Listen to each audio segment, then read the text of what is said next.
La lumière crue du matin révéla les bulldozers garés au bord de la ferme de Jacques Meunier, en Normandie. C'était la terre familiale, acquise à la sueur de son front par 3 générations. Une entreprise voulait y construire un centre commercial. Elle avait l'argent, les avocats et les politiciens. Jacques, lui, n'avait que ses mains, calleuses après 40 ans, passées à travailler la terre. « Vous avez 1 semaine », a déclaré l'homme en costume en jetant les documents sur le porche. Ce soir-là, alors que Jacques était assis sur les marches, épuisé, des phares sont apparus sur la longue route de pierre. Ce n'étaient pas des voitures ordinaires, mais des véhicules militaires. 5 hommes en sont descendus, le visage dur sous le clair de lune. « Monsieur Meunier, nous avons appris que nous pouvions vous aider. Bonjour à tous, bienvenue sur Glynbox. Je vous propose aujourd'hui une nouvelle histoire. La ferme de Jacques Meunier n'était pas seulement un terrain, c'était son identité. Pendant 40 ans, il a marché chaque matin dans ses champs. Avant l'aube, le vieux chêne au bord du ruisseau lui indiquait l'endroit où son père lui avait appris à pêcher. Dans l'étable, les marques de taille de sa fille Élodie jusqu'à son départ pour l'université étaient encore visibles. « C'est plus que de la terre », disait Jacques un soir à son voisin Thomas. « Mon grand-père a construit cette maison de ses propres mains pendant la Grande Dépression. Nous avons survécu ici à la sécheresse, aux inondations et à l'effondrement du marché. » Jacques n'avait pas voulu être riche. Il avait refusé 2 fois les services d'un entrepreneur. Tout ce qu'il voulait, c'était cultiver sa terre, vendre ses produits au marché local et, un jour, tout léguer à Élodie. La Greenfield Aménagement Corporation a tout changé. Elle ne voulait pas seulement sa ferme, mais toutes les terres de la vallée de la Seine. Jacques l'a appris pour la première fois lors d'une réunion municipale. Un représentant élégant et rusé a présenté à la communauté des dessins colorés illustrant les emplois, les impôts et les équipements modernes que le projet allait apporter. Lorsque Jacques a protesté, l'homme l'a écarté avec un large sourire. « Le progrès est inéluctable, monsieur. » 2 jours plus tard, Jacques a vu des hommes prendre des mesures dans son champ. Lorsqu'il les a confrontés, ils lui ont montré des documents d'autorisation dont il n'avait jamais entendu parler. Le lendemain matin, Jacques s'est rendu à la mairie. Le visage tendu, le fonctionnaire lui a tendu les documents. « Cela a été approuvé le mois dernier », a-t-il dit d'une voix basse. Une petite annonce avait été publiée dans le journal local. Jacques a engagé un avocat pour une somme qu'il ne pouvait pas se permettre. Maître Dubois examina le dossier avec sérieux. Il déclara que tout était techniquement légal, mais souligna que la rapidité de la procédure était étrange. 1 semaine plus tard, Jacques reçut la première lettre officielle. Elle contenait la décision d'expropriation et proposait une indemnisation bien inférieure à la valeur marchande. Dans sa véranda, Jacques dit à son voisin Thomas « C'est du vol !» L'héritage de sa famille allait être transformé en parking de supermarché. La pression montait. Des voitures inconnues passaient lentement devant sa maison. Sa demande de crédit a été rejetée sans aucune explication. Ce soir-là, Jacques s'est assis seul sur les marches de sa véranda. Les lumières oranges du coucher de soleil éclairaient ses champs pour la dernière fois. Il ne savait pas quoi faire. Il n'avait plus nulle part où aller. Le lendemain matin, Jacques partit en ville avec sa vieille camionnette Peugeot pour aller chercher des fournitures. Il se sentait oppressé en chargeant les sacs d'aliments pour animaux dans la benne. Sur le parking du magasin, il remarqua un vieil homme qui s'affairait autour du pneu avant gauche de sa voiture. Il avait déjà assez de soucis comme ça, mais il s'approcha quand même. « Je peux vous aider ?» Le vieil homme leva la tête, le visage fatigué mais sincère. « Ce serait très gentil. Mes vieilles mains ne sont plus très utiles. » Jacques s'agenouilla et se mit au travail. L'homme se présenta sous le nom de François. Il portait un jean délavé et une vieille casquette de la marine française. « Vous êtes d'ici » demanda Jacques en serrant les boulons. « Je ne suis que de passage » répondit François. « Je suis venu rendre visite à un vieil ami, mais vous semblez avoir un problème. » Jacques n'avait pas l'habitude de se confier à des inconnus, mais le regard fixe de François le mit à l'aise. « Je suis sur le point de perdre ma ferme » dit Jacques en essuyant la graisse sur ses mains. « Une grande entreprise veut le terrain. Elle a réussi à faire tourner la loi à son avantage. » François écouta en silence, posant quelques questions réfléchies. Lorsque Jacques eut changé le pneu, François insista pour l'inviter à prendre un café dans le petit bistrot d'en face. « Mon fils a vécu une situation similaire il y a des années, » dit François en s'asseyant à la table. « Parfois, le système ne fonctionne pas comme il le devrait. Jacques hocha la tête.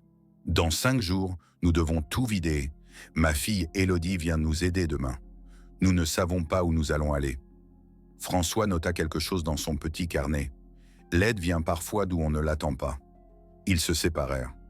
Jacques ne repensa pas beaucoup à cette rencontre en rentrant à la ferme dans l'après-midi. À ce moment-là, un coursier arriva. Une nouvelle lettre de Greenfield Aménagement. Le délai était raccourci. La lettre indiquait froidement que la propriété devait être vidée dans les 72 heures. Jacques appela son avocat, Maître Dubois. La voix de l'avocat était fatiguée. Ils ont complètement influencé le président du conseil régional. Je suis désolé, Jacques. Cette nuit-là, Jacques ne ferma pas l'œil. Il était assis à la table de la cuisine, parmi les vieux albums photos et les souvenirs de famille. Ses mains tremblaient, tandis qu'il rangeait ses affaires dans des cartons. Le lendemain matin, Thomas arriva avec le café. Tout le village en parle, Jacques. Ce qui se passe n'est pas juste, mais personne ne peut rien faire. Jacques avait la voix étranglée. D'un point de vue légal, ils ont raison. Au coucher du soleil, Jacques se demanda si c'était la dernière nuit qu'il passerait dans la seule maison qu'il ait jamais connue. Le lendemain, Élodie arriva. Elle avait les yeux rougis d'avoir pleuré dans l'avion. Elle se blottit contre son père dans l'allée du garage. « Je n'arrive pas à croire que c'est vrai, papa », dit-elle en regardant la ferme où elle avait grandi. « Moi non plus, ma chérie », répondit Jacques. « Mais nous devons désormais affronter la réalité. » Toute la journée, ils passèrent en revue les souvenirs de plusieurs décennies. Élodie trouva dans le grenier les anciennes coupes de softball. Jacques découvrit les carnets de notes de son père datant des années 1950. Au coucher du soleil, un SUV noir s'engagea dans l'allée de la ferme. 2 hommes en costume coûteux en descendirent. Jacques reconnut immédiatement l'un d'eux. Il s'agissait de Michel Renaud, le directeur régional de Greenfield. « Monsieur Meunier, » dit Renaud, « nous sommes juste venus vérifier l'avancement des travaux. Cette propriété doit être vidée d'ici demain soir. » Jacques s'avança vers le bord de la véranda. La lettre disait 72 heures. Il nous reste donc encore un jour. Renaud esquissa un sourire. Les plans ont changé. L'équipe est en avance sur le programme. Nous devons poser les fondations vendredi matin. Élodie s'avança. Ce n'est pas juste. Nous avons besoin de plus de temps. Renaud baissa la tête. Ce n'est pas une question de justice, mademoiselle. La compensation que nous vous avons proposée est plus que généreuse, dirent-ils. Après leur départ, Jacques s'assit lourdement sur une chaise dans la cuisine. La somme qu'il leur proposait ne représentait même pas la moitié de la valeur du terrain, et il le savait très bien. Élodie prépara le dîner, mais aucun des deux n'avait d'appétit. Alors qu'elle faisait la vaisselle, le téléphone de Jacques sonna. C'était un numéro inconnu. « Monsieur Meunier, je m'appelle Marc Wilber. Je suis journaliste d'investigation au journal Le Tribune Régional. Nous enquêtons sur les projets de Greenfield à l'échelle nationale. Puis-je passer vous voir demain matin ?» Jacques accepta, mais il n'était pas optimiste lorsqu'il en informa Élodie. Elle aussi semblait sceptique. Les journalistes ne peuvent pas arrêter les bétonnières. Cette nuit-là, Jacques ne ferma pas l'œil. Il a parcouru son champ au clair de lune. Il a touché les arbres qu'il avait plantés et repensé aux saisons passées au bord du ruisseau clair. Il a retrouvé l'endroit où la famille Meunier pêchait depuis 3 générations. Il s'est assis sur un vieux tronc d'arbre et a pleuré en silence pour la première fois. Au milieu de la nuit, il a aperçu des phares sur la route départementale. Encore une menace de Greenfield. Le véhicule s'arrêta devant la maison, puis fit demi-tour et s'éloigna en silence. À l'aube, Jacques avait accepté l'inévitable. Il allait perdre sa ferme, mais pas son honneur. Il partirait la tête haute. Élodie le trouva sur la véranda, en train de regarder le soleil se lever. « Quoi qu'il arrive, papa, je suis fier de toi pour toutes ces années de combat. » Jacques prit la main de sa fille. Certaines batailles ne peuvent être gagnées. Mais cela ne signifie pas qu'il ne faut pas se battre. Le journaliste Marc Wilber arriva le lendemain matin à 9 heures précises. Il était plus jeune que Jacques ne l'avait imaginé. Il avait le regard sérieux et un carnet rempli de questions. « Nous enquêtons depuis des mois sur les acquisitions de Greenfield, » dit-il en s'installant à la table de la cuisine. « Les autorisations accordées rapidement et les modifications suspectes du plan d'urbanisme sont frappantes. » Jacques lui tendit toutes les copies des documents. « Cela n'a plus d'importance. Demain, ils viendront tout démolir. » Marc examina attentivement les documents. D'après les procès-verbaux du conseil municipal, votre propriété a été discutée lors d'une séance à huis clos. Cela constitue une violation de la loi sur la transparence des réunions publiques. Élodie se pencha en avant. « Cela peut-il nous aider ?»« Peut-être, » répondit Marc. « Mais les procédures judiciaires prennent du temps. » Après le départ du journaliste, Jacques et Élodie continuèrent à rassembler leurs affaires jusqu'à midi. Puis un camion de livraison arriva. Le chauffeur apporta une épaisse enveloppe adressée à Jacques Meunier. Il demanda une signature. Il contenait un classeur marqué « Confidentiel » et une note indiquant « Document qui pourrait vous être utile. Un citoyen inquiet ». Le dossier contenait des communications internes de Greenfield et des documents financiers montrant les paiements effectués aux autorités du comté, y compris au président Warren. « C'est carrément de la corruption », murmura Élodie en examinant les documents. « Papa, c'est illégal. » Jacques appela immédiatement Marc. Le journaliste revint 1 heure plus tard et commença à photographier chaque page. « C'est exactement ce dont j'avais besoin, » dit Marc. « Mais comment les avez-vous obtenus ?»« Une livraison anonyme, » répondit Jacques. « Je ne sais pas qui les a envoyés. » À l'approche du soir, 3 autres voitures arrivèrent. Une chaîne de télévision locale, le rédacteur en chef de Marc et, à la surprise générale, le shérif Courbet.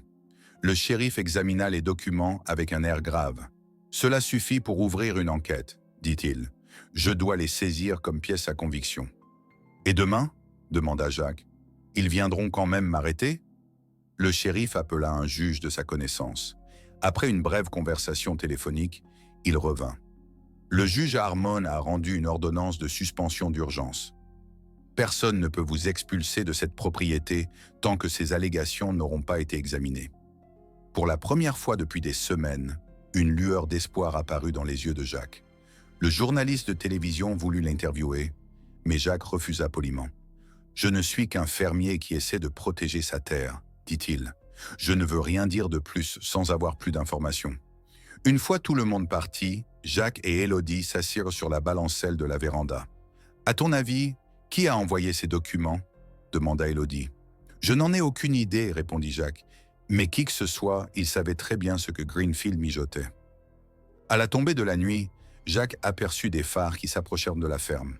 Cette fois, il n'y en avait pas qu'un, mais plusieurs. Il fut pris d'une vive inquiétude. « Papa !» dit Élodie d'une voix tremblante. « Qui vient ?» 5 véhicules s'arrêtèrent devant la ferme. C'étaient des SUV noirs aux vitres teintées, d'allure militaire. Jacques se précipita devant pour protéger Élodie.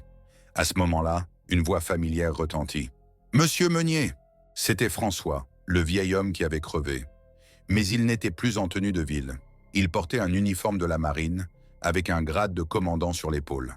« Commandant François Harrington, ancien commando de marine français, » dit-il en tendant la main. « Ce sont mes anciens camarades. » 4 autres hommes se tenaient derrière lui. Ils ne portaient pas d'uniforme, mais ils se déplaçaient avec une discipline militaire. « Je ne comprends rien, » dit Jacques, en serrant fermement la main de François. « Nous nous sommes rencontrés et nous avons eu quelques conversations téléphoniques, » expliqua François. « Mon fils Robert est avocat et travaille sur les abus liés à l'expropriation. Ces hommes ont travaillé avec moi pendant 20 ans. » Un homme de grande taille s'avança. « Jacques Meunier, je m'appelle Michel Darnel. Je travaille au parquet général. Les documents qui vous ont été remis font partie de l'enquête que nous menons contre Greenfield. » Jacques les regarda avec stupéfaction. « C'est vous qui avez envoyé ces dossiers ?»« Nous préparons un procès depuis des mois, » répondit Michel. « Mais Greenfield recevait constamment des dénonciations. Nous devions donc agir avec prudence. Nous devions trouver un moyen de mettre au jour les preuves sans compromettre l'enquête. » Un autre homme s'avança et se présenta comme expert en informatique légale. « Nous avons retrouvé toutes les traces numériques des paiements effectués par Greenfield. Les employés de la mairie ne peuvent plus supprimer aucun document. » François posa sa main sur l'épaule de Jacques. « Nous savons que ce qui vous est arrivé est injuste. Quand j'ai vu que vous aidiez un étranger malgré vos propres problèmes, j'ai compris que cela valait la peine de se battre pour vous. » Élodie intervint. « Mais pourquoi des véhicules militaires ?» L'un des hommes sourit légèrement. « L'intimidation, ça marche parfois des deux côtés. L'équipe de sécurité privée de Reynolds et Greenfield attend un peu plus loin, au bout de la rue. Avec la patrouille du shérif Courbet, ils allaient essayer de vous intimider à minuit. À ce moment-là, le véhicule du shérif Courbet entra dans la rue.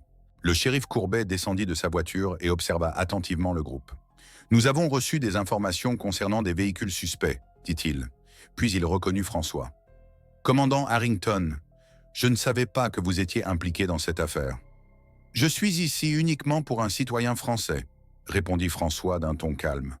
Le shérif hocha la tête. « Michel Renaud, de Greenfield, est actuellement en garde à vue. Le juge a délivré un mandat de perquisition après avoir examiné les documents que vous avez fournis. » Le lendemain matin, Jacques fut réveillé par le bruit des portières de voiture. En regardant par la fenêtre, il vit Renaud emmené par des agents fédéraux. Les caméras de télévision filmaient chaque instant. 3 mois plus tard, Jacques était assis sous le porche avec François et Élodie. La ferme lui appartenait désormais officiellement.